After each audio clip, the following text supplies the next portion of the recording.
구약 성경 75페이지입니다. 창세기 47장 13절입니다. 다 같이 합니다. 기근이 더욱 심하여 사방에 먹을 것이 없고 애굽 땅과 가나안 땅이 기근으로 황폐하니 요셉이 곡식을 팔아 애굽 땅과 가나안 땅에 있는 돈을 모두 거두어 들이고 그 돈을 바로의 궁으로 가져가니 애굽 땅과 가나안 땅에 돈이 떨어진지라. 애굽 백성이 다 요셉에게 와서 이르되 돈이 떨어져 싸우니 우리에게 먹을 거리를 주소서. 어찌 주 앞에서 죽으리까? 요셉이 이르되 너희의 가축을 내라. 돈이 떨어졌은즉 내가 너희의 가축과 바꾸어 주리라. 그들이 그들의 가축을 요셉에게 끌어오는지라. 요셉이 그 말과 양떼와 소떼와 나귀를 받고 그들에게 먹을 것을 주되 곧 그 모든 가축과 바꾸어서 그해 동안에 먹을 것을 그들에게 주니라. 그 해가 다 가고 새해가 되매 무리가 요셉에게 와서 그에게 말하되 우리가 주께 숨기지 아니하니이다. 우리의 돈이 다하였고 우리의 가축대가 주께로 돌아가사오니 주께 낼 것이 아무것도 남지 아니하고 우리의 몸과 토지뿐이나 우리가 어찌 우리의 토지와 함께 주의 목전에 죽으리이까? 우리 몸과 우리 토지를 먹을 것을 주고 사소서. 우리가 토지와 함께 바로의 종이 되리니 우리에게 종자를 주시면 우리가 살고 죽지 아니하며 토지도 황폐하게 되지 아니하리이다. 그러므로 요셉이 애굽의 모든 토지를 다 사서 바로에게 바치니 애굽의 모든 사람들이 기근에 시달려 각기 토지를 팔았음이라. 땅이 바로의 소유가 되니라.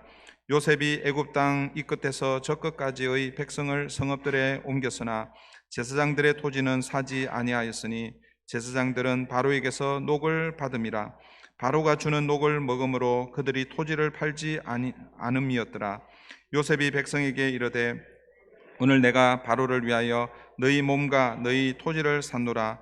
여기 종자가 있으니 너희는 그 땅에 뿌리라.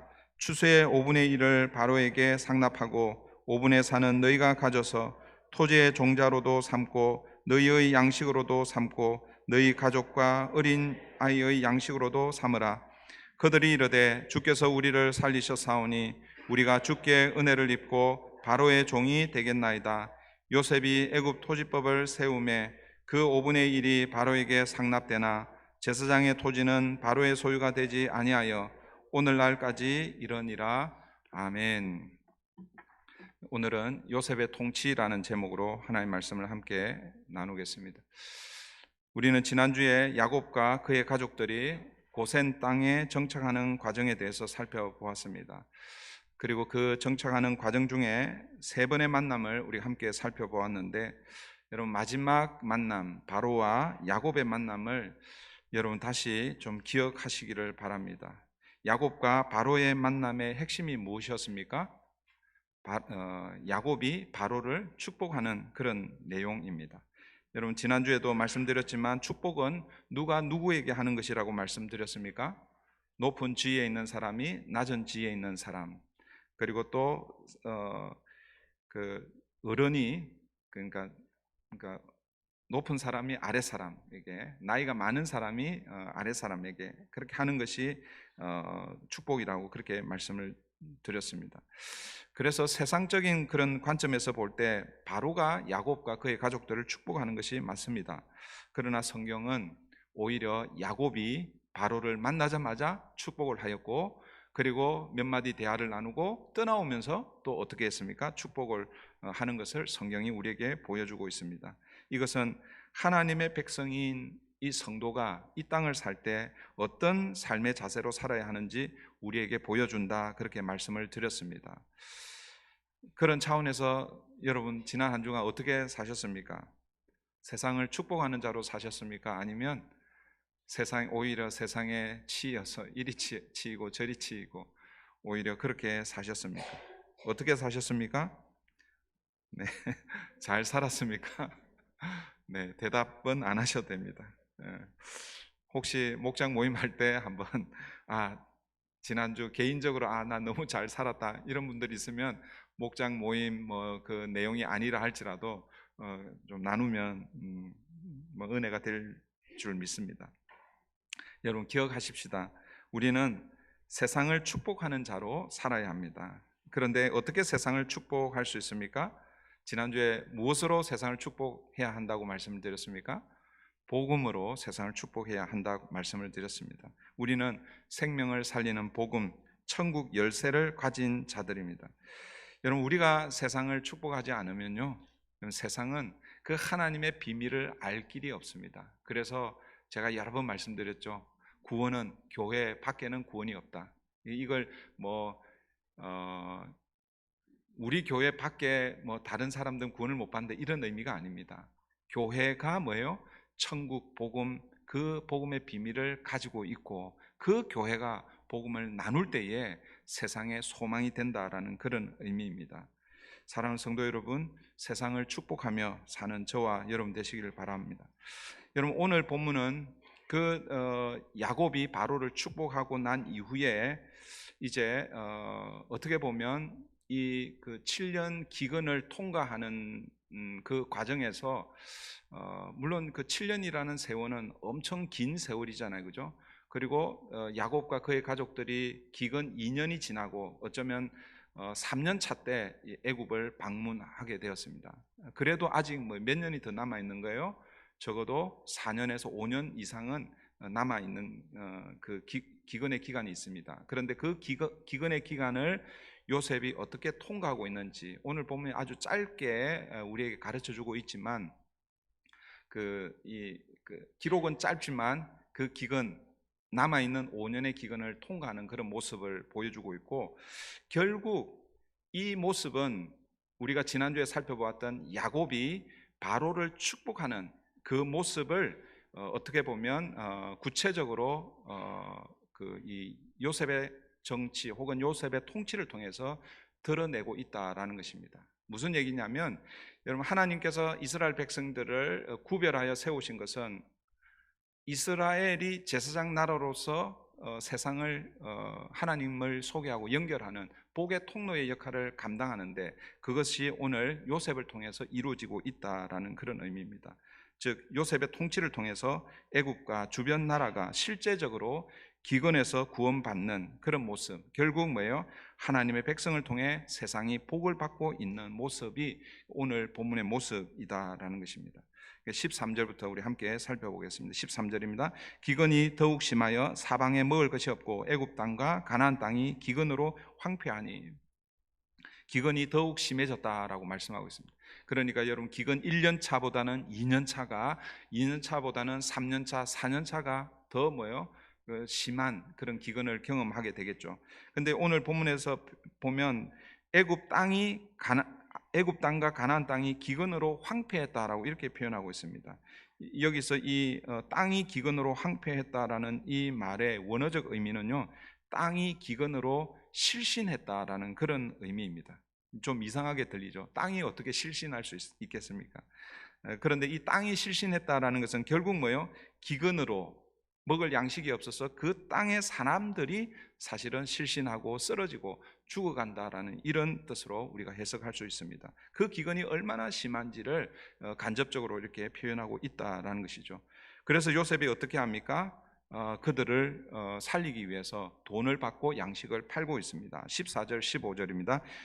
요셉이 곡식을 팔아 애굽 땅과 가나안 땅에 있는 돈을 모두 거둬들이고 그 돈을 바로의 궁으로 가져가니 애굽 땅과 가나안 땅에 돈이 떨어진지라. 애굽 백성이 다 요셉에게 와서 이르되 돈이 떨어졌사오니 우리에게 먹을 거리를 주소서. 어찌 주 앞에서 죽으리까? 사람들은 자신들이 가지고 있는 돈을 사용해서 곡식을 샀는데, 그런데 문제는 돈을 다 사용하고 이제 그 기근을 극복하면 좋은데, 그런데 뭐예요? 그 기근을 극복하지 못하는 것입니다. 기근의 문제를 해결하지 못했습니다. 그래서 다시 요셉에게 와서 양식을 요구하고 있습니다. 이때 요셉이 뭐라고 반응하는가? 16절 보십시오. 요셉이 이르되 너희의 가축을 내라. 돈이 떨어졌은즉 내가 너희의 가축과 바꾸어 주리라. 그래서 이번에는 이 돈이 이제 다 떨어졌으니, 그러니까 쉽게 얘기하면 공짜로 이 곡식을 줄 수 없다. 너희 가지고 있는 가축을 가져오면 그 가축과 양식을 바꿔주겠다. 요셉이 그렇게 얘기합니다. 그래서 자신들이 가지고 있는 가축을 가져와서 양식과 바꾸어 가고 있습니다.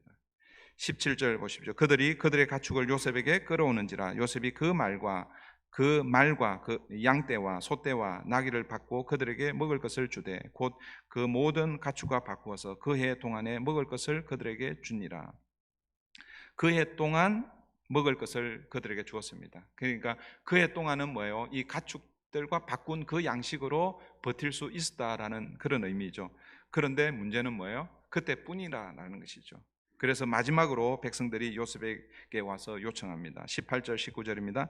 그 해가 다 가고, 이 그 해라는 것은 뭐예요? 가축으로 바꾸온 그 양식을 가지고 지내온 그 해입니다. 그런데 그 해가 다 가고 새해가 되었어요. 새해가 되었는데 또 먹을 것이 없는 거예요. 그래서 무리가 요셉에게 와서 그에게 말하되 우리가 주께 숨기지 아니하나이다. 우리의 돈이 다하였고 우리의 가축대가 주께로 돌아가사오니 주께 낼 것이 아무것도 남지 아니하고 우리의 몸과 토지뿐이라. 우리가 어찌 우리의 토지와 함께 주의 목전에 죽으리이까. 우리 몸과 우리 토지를 먹을 것을 주고 사소서. 우리가 토지와 함께 바로의 종이 되리니 우리에게 종자를 주시면 우리가 살고 죽지 아니하며 토지도 황폐하게 되지 아니하리이다. 결국 여러분 애굽에 있는 모든 돈, 가축, 토지, 심지어 자신들, 자기 몸, 사람들까지도 다 누구의 것이 되었다 말씀하고 있습니까? 바로의 것이 되었다라고 그렇게 말씀하고 있습니다. 20절입니다. 그러므로 요셉이 애굽의 모든 토지를 다 사서 바로에게 바치니 애굽의 모든 사람들이 기근에 시달려 각기 토지를 팔았습니다. 땅이 바로의 소유가 되니라. 여러분, 땅만 바로의 소유가 된 것이 아니라 애굽 백성들이 바로의 종이 되었다라고 이렇게 말씀하고 있습니다. 물론 여기서 종이라는 것은 우리가 생각하는 그런 종은 아닙니다. 여러분, 그동안은 이 애굽 백성들이 자기 땅을 가지고 스스로 농사를 지었습니다. 그걸 우리는 자작농이라고 그러잖아요, 그죠? 그런데 이제는 이 기근, 7년의 기근을 통과하면서 바꾸는데 마지막으로 뭐예요? 자기가 소유하고 있는 그 땅, 그리고 이제 우리는 더 이상 뭐예요? 사실은 땅을 내어주었기 때문에 소작농으로 그렇게 산다는 그런 의미입니다. 그런 차원에서 뭐예요? 우리가 종이 되었다라는 그런 표현이죠. 그래서 이제는 뭐예요? 땅의 주인이 다 바로가 되고 그 땅을 경작하는, 그전에는 땅의 주인으로서 땅을 경작했는데 이제는 뭐예요? 소작농이 되어서 땅을 경작하게 되었다라는 그런 의미입니다. 사랑하는 성도 여러분, 우리가 오늘 본문까지 이 이야기를 읽으면 요셉이 어떻게 좀 여러분들이 해석이 됩니까? 요셉이 야비하게 보일 수도 있고, 그죠? 처음에는 돈을 주고 이렇게 그 정도까지는 이해한다. 그래 이제 이제 살 돈이 없잖아요, 그죠? 그러면은 뭐예요? 무상으로 좀 제공해 줄 만도 하잖아요, 그죠? 우리가 이해하는 요셉이라면 그렇게 할 만도 하잖아요, 그죠? 그런데 여러분, 매우 야비하게 보이는 것처럼 요셉은요 그렇게 하지 않고 애굽 백성들이 가지고 있는 모든 것들을 다 빼앗아 버립니다. 물론 그것을 요셉이 자기 것으로 삼은 것이 아니라 바로에게 이렇게 바치고 있죠. 우리가 여러분 이 말씀을 오늘 우리 시대의 어떤 윤리 도덕 혹은 이 시대의 어떤 뭐라고 그럽니까? 이 시대의 어떤 정치적인 어떤 그런 잣대를 가지고 이렇게 보면 좋은 정치라고 혹은 좋은 통치라고는 볼 수 없을 거예요, 그죠? 그래서 어떤 학자들은요, 요셉의 이 모습을 보고 매우 또 크리틱하게 요셉을 또 비판하기도 합니다. 그러나 여러분, 오늘 이 말씀을 우리가 그런 세상적인 어떤 그런 잣대로 가지고 이 말씀을 해석해내면 사실은 오늘 이 말씀을 이해하기가 쉽지가 않습니다. 제가 기회가 되면 가끔씩 얘기하잖아요, 그죠? 성경은 윤리 도덕을 가르치지만 그러나 성경은 윤리 도덕을 위해 있는 교과서가 아닙니다. 그래서 성경을 윤리 도덕으로 읽으면 안 된다라는 것이죠. 여러분, 성경은 역사를 소개해주고 있지만 그러나 인간의 역사 이해, 역사를 해석하는 것처럼 그렇게 해석하면 안 된다는 거예요. 성경은 역사를 품고 있지만 성경은 역사책이 아니다라는 것입니다. 성경은 자연에 관한 어떤 과학적인 이런 부분들이 소개되고 있긴 하지만, 그러나 여러분, 성경은 과학책이 아닙니다. 성경은 하나님의 주권에 따라 하나님의 계시해 주신 하나님의 말씀입니다. 그래서 여러분, 하나님의 이 계시로 이 말씀을 여러분 읽어야 한다라는 것입니다. 그러니까 오늘 우리의 관점을 가지고 오늘 본문을 보면 요셉은 마치 악한 왕의 앞잡이로 이 백성들의 그 이 어려운 시기, 어려운 때에 그들의 그 재산을 몰수하여서 바로 왕에게 바치는 그런 아주 나쁜 것처럼 그렇게 해석할 수 있겠지만, 그러나 실제로 이 일을 당하고 있는 그 당사자들 입장에서 오늘 이 본문을 보면 우리가 좀 다시 또 생각해 볼 수 있겠죠. 여러분, 이런 어떻게 보면 엄청난 일을 당하고 있는데, 여러분, 이들은 요셉을 향해서 어떻게 요셉을 대하고 있습니까? 25절을 먼저 한번 보십시오. 25절입니다. 25절, 그들이 이르되 주께서 우리를 살리셨사오니 우리가 주께 은혜를 입고 바로의 종이 되겠나이다. 여러분, 그 당시 사람들은요, 요셉을 원망하거나 또 불평하는 것이 아니라 오히려 뭐예요? 요셉에게 은혜를 입었다라고 말하면서 요셉에게 감사하고 있습니다. 여러분, 그 이유가 무엇일까요? 여러분, 그 이유는 결국 뭐예요? 기근 앞에서 자기들의 그 처해져 있는 그 운명 때문에 그런 것이죠. 기근 앞에서 그들에게 가장 중요한 것은 여러분, 어떻게 보면 자신들의 생명입니다. 자신들의 생명을 지키는 것입니다. 그런데 여러분 잘 보세요. 돈이 자신들의 생명을 지킬 수가 없었죠. 가축이나 토지, 그리고 심지어 자신들의 몸도 뭐요? 그 기근 앞에서 자신의 생명을 유지하고 지킬 수 없었다라는 것입니다. 기근의 때에 자신들을 구할 수 있는 유일한 것은 오직 뭐예요? 양식이라는 것이죠. 누가 가지고 있는? 요셉이 가지고 있는 그 양식뿐이었습니다. 그래서 여러분, 자신들이 가지고 있는 것을 다 팔아서라도 그 양식을 구하려고 하고 있다라는 것입니다. 왜냐하면 양식은 기근 때에 그들의 생명이기 때문에 그렇습니다. 그런데 이 양식을 누가 가지고 있습니까? 요셉이 가지고 있는 것이죠. 그래서 요셉에게 뭐예요?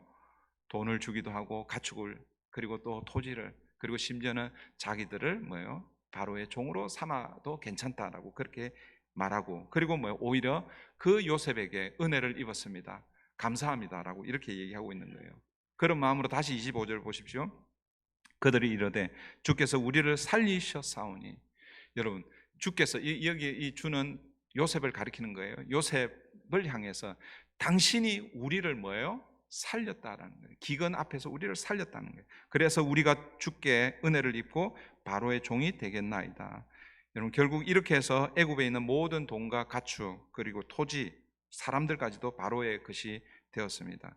특별히 이 토지가 국가에 기속되면서 요셉은 이것을 계기로 당시 애굽의 그 토지법을 새로 세우고 토지를 개혁하고 조세법을 만듭니다. 그 내용이 이제 23절 24절이죠. 그 앞에 23절 24절 보십시오.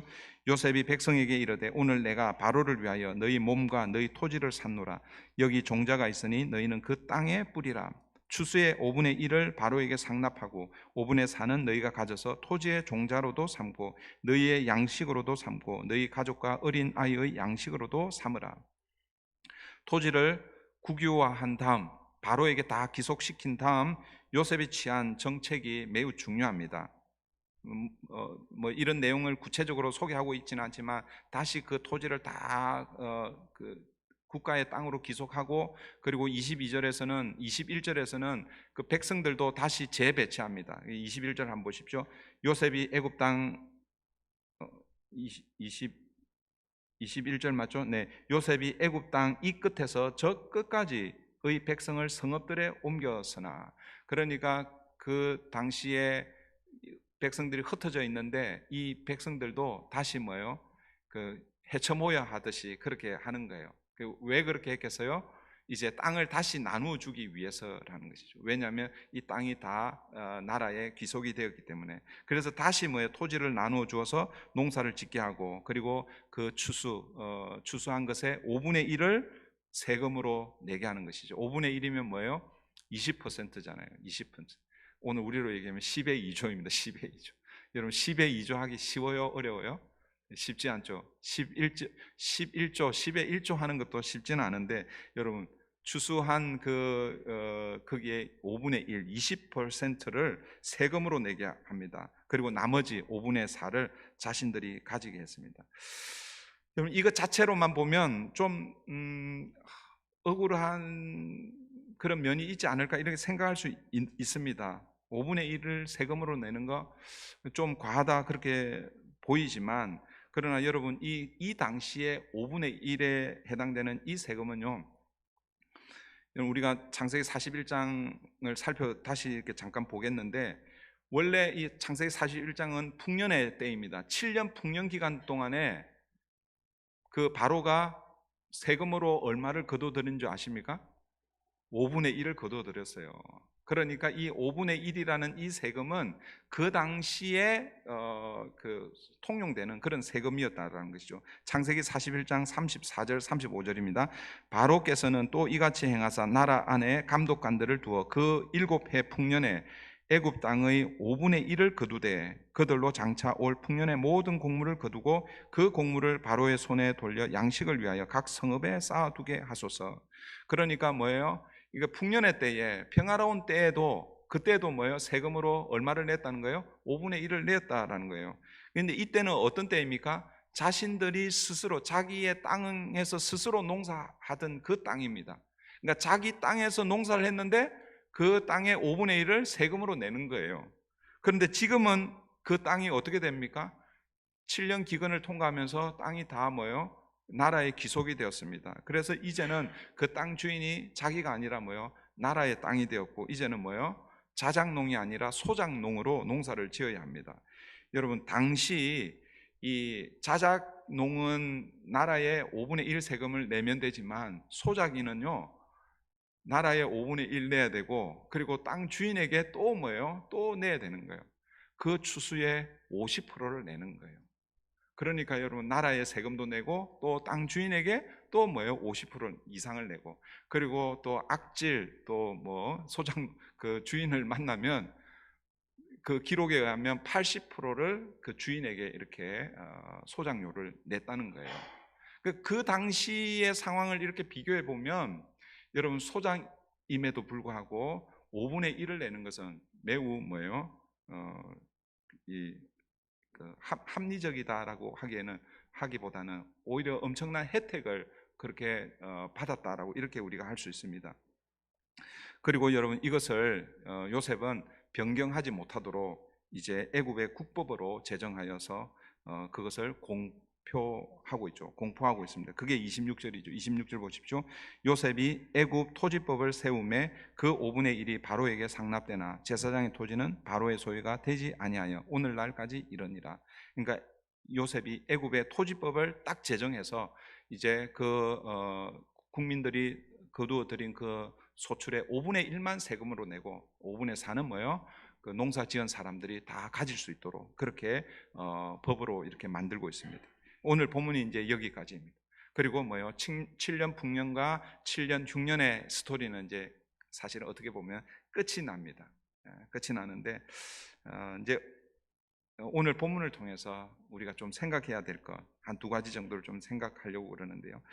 오늘 설교의 제목이 뭡니까? 요셉의 통치죠. 요셉의 통치. 다르게 표현하면 요셉의 정치입니다. 여러분, 정치의 목적은 무엇일까요? 정치의 목적은 여러분, 정치인들은 정치의 목적을 자신의 권력을 취하는 것을 정치의 목적이라고 할지 모르겠습니다. 그러나 넓은 의미에서 정치는요 뭐예요? 그 백성들을 잘 먹고 잘 살게 하는 게 그 정치의 목적입니다. 오늘 본문을 통해서 여러분, 요셉의 정치 혹은 요셉의 통치를 통해서 하나님께서 우리에게 말씀하시, 아니 그 당시 그들의 이스라엘 백성들에게 말씀하시는 것이 무엇인가?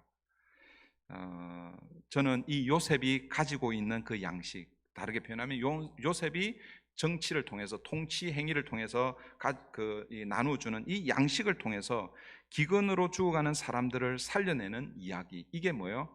요셉의 정치 혹은 요셉의 통치의 핵심입니다. 여러분, 요셉이 가지고 있는 그 양식을 가지고 자기의 권력을 사용하고 뭐 사람들을 자기 아래를 두고 이런 게 아니잖아요, 그죠? 결국 요셉은 자기가 가지고 있는 그 통치력, 그 정치력을 가지고 기근에서 죽어가는 그 사람들을 살려내는 것, 이것이 뭐예요? 오늘 본문의 핵심이라는 것이죠. 그런데 요셉의 이야기는 누구의 이야기라고 제가 늘 말씀을 드렸습니까? 결국 예수 그리스도의 이야기입니다. 오늘 본문 19절을 보시면 앞에서는 양식, 곡식이라고 이렇게 표현되다가 그 양식을 종자라고 이렇게 표현을 하고 있습니다. 여러분, 이 종자가 히브리어로 제라라는 그런 단어인데, 이 제라의 뜻은 뭐냐면 뭐 양식, 곡식과 이렇게 비교해 보면 씨앗이라고 이렇게 볼 수 있겠죠. 그런데 다양한 뜻이 있는데 후손, 자손이라는 이런 뜻이 있습니다. 이 제라, 종자라고 이렇게 표현하고 있는 이 뜻이 후손, 자손이라는 그런 뜻입니다. 그런데 이것이 여러분 단수로 표현이 되어 있다라는 거예요. 단수. 여러분 종자 아시죠? 종자. 예. 종자는 먹으면 돼요, 안 돼요? 종자는 먹으면 안 되죠, 그렇죠? 예. 예.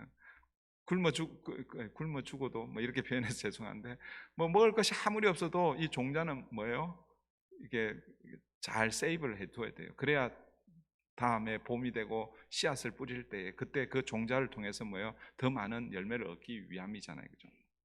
그런데 오늘 본문 19절에서 이 종자를 소개하고 있는데, 이 종자가 제라이고, 그런데 복수로 표현되어 있는 것이 아니라 단수로 표현되어 있다라는 것입니다. 그러니 이 종자는 누구를 지칭하는 것입니까?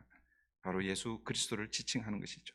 그래서 갈라디아서 3장 6절에 16절에 사도 바울이 이렇게 말씀합니다. 이 약속들은 아브라함과 그 자손에게 말씀하신 것인데 여럿을 가리켜 그 자손들이라 하지 아니하시고 오직 한 사람을 가리켜 내 자손이라 하셨으니 곧 그리스도라. 그러니까 요셉을 통해서 아브라함에게 약속한 씨를 지금 다시 종자라는 형태로 언급하고 있는데, 그런데 이 종자, 제라는 결국 누구를 상징적으로 나타내고 있다라는 것입니까? 예수 그리스도를 나타내고 있다라는 것입니다. 그러니까 지금 이 요셉의 시대 때에 기근으로 죽어가는데, 그런데 종자가 있어야 살 수 있다라는 것이죠. 그 종자가 결국은 누구를 상징한다고요? 예수 그리스도를 상징한다라는 것이죠. 그러면 이 기근에서 죽어가는 사람들은 누구이겠습니까? 물론 그 당시 애굽 시대에 많은 사람들이 이 기근으로 죽어가는 사람들이겠죠. 그런데 오늘 우리에게 적용하면 이 기근으로, 영적 기근으로 죽어가는 자들이 누구이겠습니까? 바로 저와 여러분들, 세상이죠. 그런데 저와 여러분들이 이 영적 기근, 죄와 허물로 죽을 수밖에 없었던 우리들을 위해서, 우리를 살리기 위해 누가 제라로, 종자로 오신다라는 것입니까? 예수 그리스도께서 오신다라는 것이죠.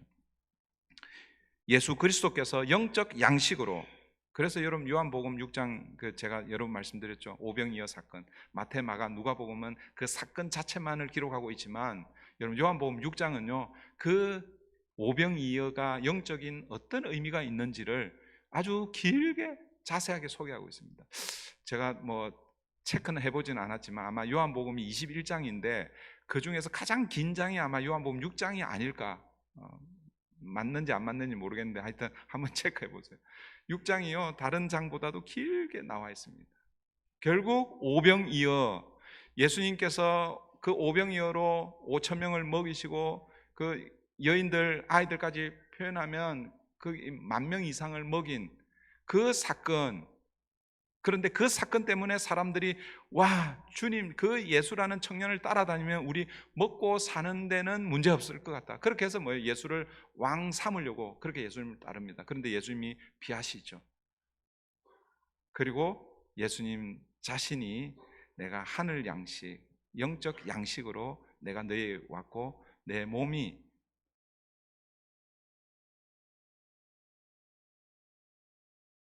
결국 뭐예요?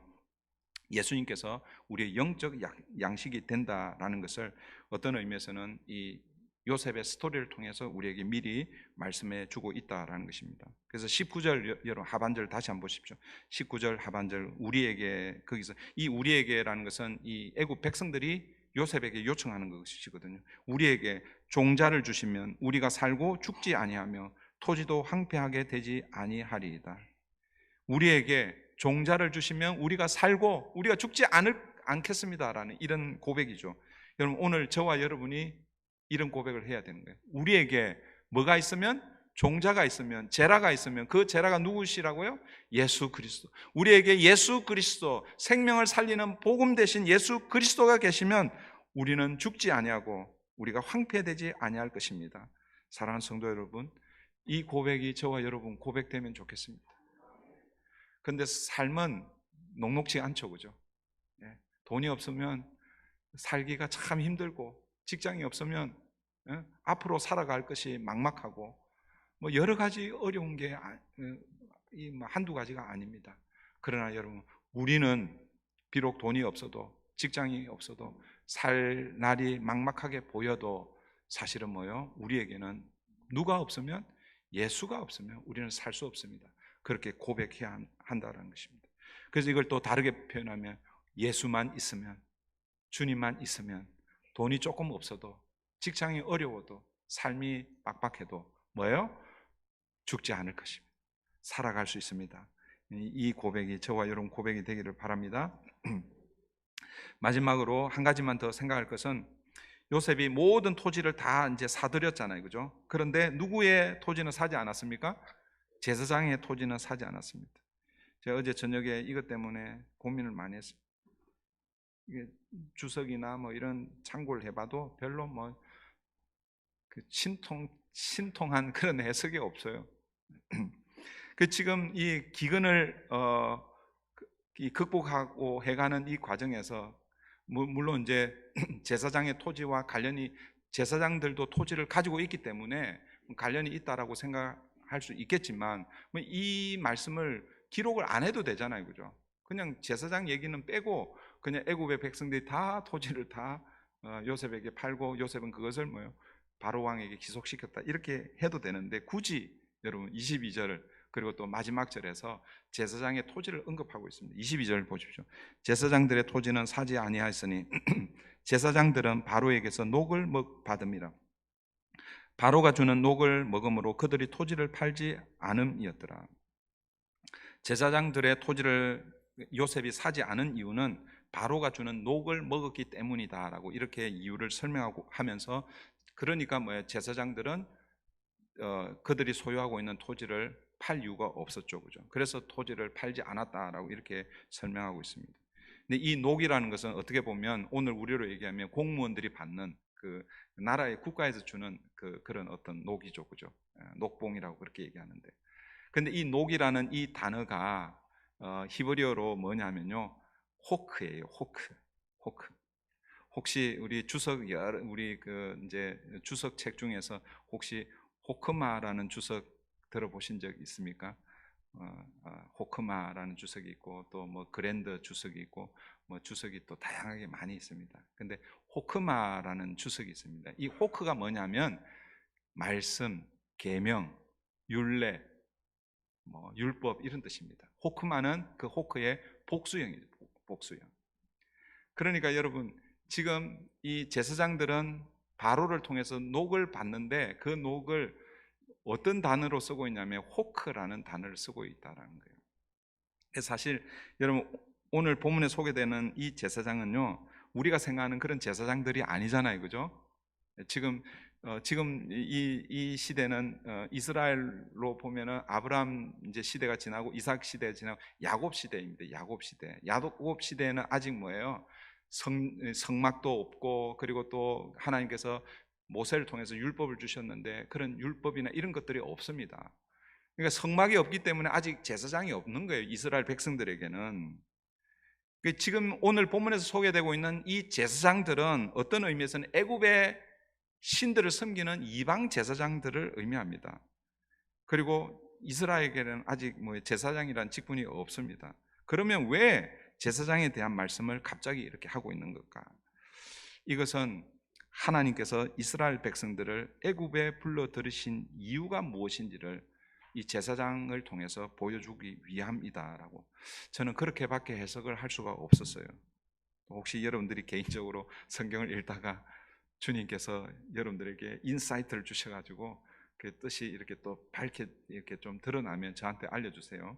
어쨌든 갑자기 비록 이방 제사장이지만 이 제사장을 언급하는 것은 결국 하나님께서 이스라엘 백성들을 애굽으로 데려와서 여기서 400년 동안 머물게 하는 이유가 무엇인가? 물론 이스라엘 민족을 이루게 하기 위함도 있지만, 그러나 그 이스라엘 민족이 어떤 모습으로 드러나기 위해서, 어떤 모습의 나라를 만들기 위해서인가? 그것은 결국 뭐예요?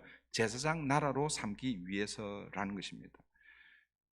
그래서 여러분, 출애굽 이후, 그러니까 이스라엘 이제 모세 시대에서 이제 출애굽을 하잖아요, 그죠? 출애굽하고 나서 약 한 달 보름 정도, 거의 한 45일, 어떤 사람들은 뭐 2달이라 하기도 하는데, 보통 이제 한 달 반, 보름 후에, 그러니까 약 한 45일 정도 지나서 어디에 도착하냐면 시내 광야에 도착합니다. 시내 광야. 그 시내 광야에 도착하는, 그게 출애굽기 18장 마지막 절이고, 그리고 이제 19장으로 넘어가면 하나님께서 그 시내 광야, 시내산 앞에서 이스라엘 백성들과 뭐 합니까? 언약을 맺습니다. 언약. 그 언약을 맺을 때에 하나님께서 그 언약을 맺는 그 내용이 출애굽기 19장 4절 6절에서 이렇게 말씀하고 있습니다. 내가 애굽 사람에게 어떻게 행하였음가? 내가 어떻게 독수리 날개로 너희를 업어 내게로 인도하였음을 너희가 보았느니라. 세계가 다 내게 속하였나니 너희가 내 말을 잘 듣고 내 언약을 지키면 너희는 모든 민족 중에서 내 소유가 되겠고, 너희가 내게 대하여 제사장 나라가 되며 거룩한 백성이 되리라. 너는 이 말을 이스라엘 자손에게 전할지니라. 뭐 다양한 내용을 얘기하고 있지만 핵심은 뭐냐면, 아브라함과 이삭과 야곱에게 약속하신 그 언약대로 너희들을 애굽에 보내어서 400년 동안 거기 지내고 있다가 하나님의 때가 되어서 그들을 다시 애굽에서 출애굽하여서 이제 시내 광야에서 지금 하나님께서 이스라엘 백성들과 언약을 맺는데, 결국 핵심은 뭐냐면, 내가 너희를 무슨 나라로 삼기 위해서? 제사장 나라로 삼기 위해서 내가 그렇게 했다라는 것이죠.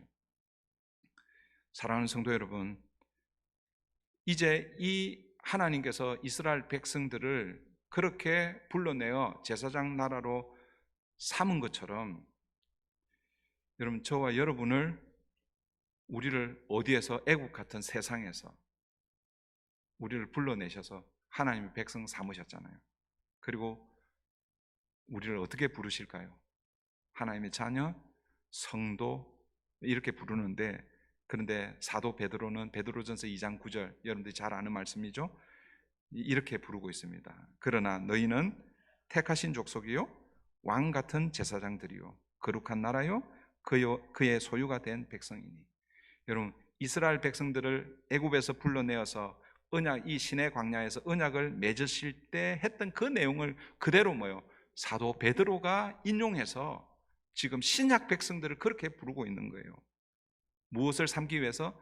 제사장 나라로 삼기 위해서. 이스라엘 백성들을 그렇게 불러낸 것처럼 이제 신약 백성 우리를 뭐예요? 하나님께서 그렇게 불러내어 제사장으로, 왕 같은 제사장으로 삼아 주셨다라는 것이죠. 여러분, 제사장으로 삼아 주신 이유가 무엇일까요? 다시 베드로전서 2장 9절 다시 읽어드립니다. 그러나 너희는 택하신 족속이요, 왕 같은 제사장들이요, 거룩한 나라요, 그의 소유가 된 백성이니. 이는 무엇입니까? 내가 너희를 제사장으로, 거룩한 나라로, 내 백성으로 부르신 이유는 이런 뜻입니다. 우리를 제사장으로 삼으신 이유가 무엇이냐라는 거예요. 그냥 우리 잘 먹고 잘 살라고 그렇게 하나님께서 우리를 그렇게 부르신 것이 아니라, 이는 너희를 어두운 데서 불러내어, 이 어두운 데서 불러내었다는 건 뭐예요? 세상 가운데, 죄악 가운데 죄와 허물로 죽어있던 우리를, 그 어두움 가운데서 우리를 하나님 백성으로 불러내어 그의 기이한 빛에 들어가게 하신 이의 아름다운 덕을 선포하게 하려 하십니다. 우리를 그렇게 불러내셨는데, 우리를 그렇게 불러내게 하신 분이 누구냐면 예수 그리스도, 그의 기이한 빛에 들어가게 하신 그분, 그 예수 그리스도의 그분의 덕을 선포하기 위해서. 다르게 표현하면 예수 그리스도가 오늘 본문에 의하면 제라, 종자, 생명을 살리는 양식으로 이 땅에 오셨는데, 그 생명 되신 그 주님을 뭐예요? 그 주님을 선포하게 하기 위해서 우리를 뭐 삼으셨다는 거예요? 제사장 삼아 주셨다라는 것입니다. 구약의 이스라엘 백성들을 제사장 나라로 삼아 주셨지만, 그러나 여러분, 이스라엘 백성들은 제사장 나라의 역할을 제대로 하지 못했습니다. 그래서 어떻게 됩니까? 하나님이 참고 참다가 어떻게 합니까? 나라가 나눠지게 하고, 북이스라엘은 아수르에 의해서 망하고 남유다는 바벨론에 의해서 망하게 하십니다. 그럼에도 불구하고 하나님께서 아브라함과 이삭과 야곱에게 하신 그 언약, 모세와 다윗에게 주신 그 언약이 영원한 언약이기 때문에 포기하지 않으시고 그들을 포로에서 귀환하여서 다시 그들을 통해서 하나님의 언약을 이어가시죠. 그 하나님의 언약이 결국 누구를 통해서 드러나는 거예요? 예수 그리스도. 창세기 3장 15절에서 예언되었던 그 여자의 후손, 오늘 본문의 그 종자 제라, 성경에 수많은 예수 그리스도의 그 모형, 그것이 이제는 뭐예요? 과거에는 그림자로 모형으로 그렇게 예언되었지만 이제는 실체로 드러나셔서 그분이 이 땅에 종자로 오신 거예요. 종자로. 그래서 요한복음 12장 24절은 뭐라고 말씀합니까? 한 알의 밀, 종자가 땅에 떨어져 죽지 않으면 한 알 그대로 있고 죽으면 많은 열매를 거두리라 말씀하십니다. 예수님께서 종자로 이 땅에 오셔서 그분이 죽으심으로 말미암아 우리를 다시 하나님의 백성으로 불러주신 거예요. 다시요, 하나님의 백성으로 부르셨는데 우리 무슨 역할을 위해서? 제사장 역할을 위해서. 구약 이스라엘 백성들은 실패했지만 이제는 하나님이 우리를 통해서, 교회를 통해서 제사장 역할을 바르게 하도록 하기 위해서 우리를 부르셨다라는 것입니다. 그 제사장 역할을 저와 여러분, 우리 교회에 맡겨주신 것입니다. 야곱이 바로를 축복한 것처럼 하나님은 저와 여러분들을 통해서 세상을 축복하기를 원하십니다. 제사장 역할을 하기를 원하신다라는 것이죠. 그 일을 저와 여러분이 함께 이루어가기를 바랍니다. 제가 제 개인적인 이야기라서 좀 하기가 좀 그런데, 수요 캠퍼스 전도 우리 올해가 이제 3년째 지금 하고 있습니다. 캠퍼스 전도 이렇게 나가는 게 늘 항상 뭐 이게 기쁨과 감사로 나가지는 않습니다. 어떤 때는 좀 힘겹게 나가기도 합니다. 그런데 여러분, 그 현장에 나가면 또 하나님 주시는 은혜가 있어요. 그렇게 3년을 그렇게 하다가 제가 또 개인적으로 이제 마켓에 나가서, 우리 교회가 20년, 30년 전에는 브릿지 교회, 이 지역에 있는 사람들이 브릿지 교회를 많이 알았어요. 20년, 30년, 40년 전에는 그러니까 거의 40년 전에는 그 아주사 그 어디예요? 콜림하고 아주사 거기 있었잖아요, 그죠? 그래서 한인들이 많이 알고 있었습니다. 근데 여기 이쪽으로 왔어도 그래도 뭐요? 그때는 브릿지 교회를 많이 알고 있었습니다. 그런데 뭐요? 제가 보니까 최근 한 10년, 20년 그 사이에 새롭게 많이 유입된 사람들은요, 브릿지 교회를 몰라요. 잘 몰라요. 그래서 제가 제 명함을 주고 이제 우리 교회를 소개하고 알리는데, 많은 분들이 브릿지 교회 어디 있어요? 이렇게 물어봐요. 브릿지 교회 어디 있어요? 이렇게 물어보면, 그러면 이제 제가 자세하게 이제 소개를 하고 그렇게 하는데요. 이 일이 사실은 쉽지는 않습니다. 그런데 그렇게 하는 이유는 우리를 통해서 주의 복음이 증거되기를 그렇게 원하는 마음으로 그렇게 하는 것이죠. 그래서 제가 이 일을 시작하고 나서 이제 제가 사람들을 보는 눈이 조금씩 달라지기 시작하더라고요. 그전에는 그냥 설교 준비하고 어떻게 하면 설교 잘하지도 못하는데, 이 설교를 어떻게 하면 그래도 하나님의 말씀, 이 본 뜻을 좀 바르게 전할까, 이런 그 실험을 했는데, 그래서 다른 사람들에 대해서 별로 이렇게, 예를 들어서 식당에 가서 한인들 만난다든지 마켓에 가서 한인들 지나가면 그냥 본체 만지하고 지나가는 거예요. 근데 요즘은 사람들 만나면 궁금한 거예요. 궁금한 거. 저 사람이 교회는 다니는지, 예수는 믿는지, 교회를 다니면 어느 교회 다니는지, 신앙생활을 잘 하는지. 그래서 제가 지금 두 사람을 놓고 또 기도하고 있습니다. 마켓에서 이제 만났는데 이 두 사람이요, 제가 이제 대화를 통해서 교회를 예전에 다녔는데 지금 안 다니고 있다는 거예요. 그래서 왜 안 다니냐, 뭐 이런저런 얘기를 하더라고요. 그러면 우리 교회 한번 꼭 오시라고. 그런데 자기는 치노힐스에 산다는 거예요. 멀어서 못 가겠다는 거예요. 아, 우리 교회 거기 치노힐스 소컬 캐년, 거기 사시는 분이 오는데 주일날은 안 막혀가지고 25분이면 온다. 어디 사시는지 모르겠지만 한 20분이면 올 수 있다고. 근데 저기 마켓 거기 일하시는 분이시더라고요.